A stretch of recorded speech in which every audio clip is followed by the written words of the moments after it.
Ready!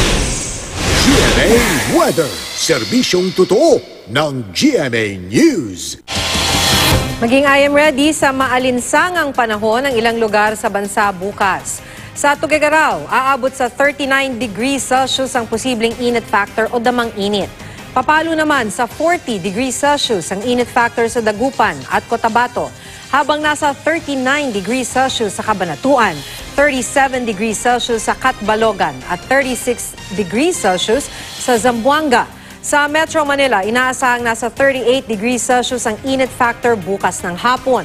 Asahan din ang mababang tsansa ng ulan. Sa datos ng Metro Weather, maghapong uulanin bukas ang Zambales. Sa umaga, maulan sa Tarlac at Nueva Ecija, habang sa hapon ang ulan sa Ifugao, Benguet, Pangasinan at Mindoro provinces. Mababa naman ang tsansang umulan bukas sa natitirang bahagi ng Luzon, gayon din sa buong Visayas.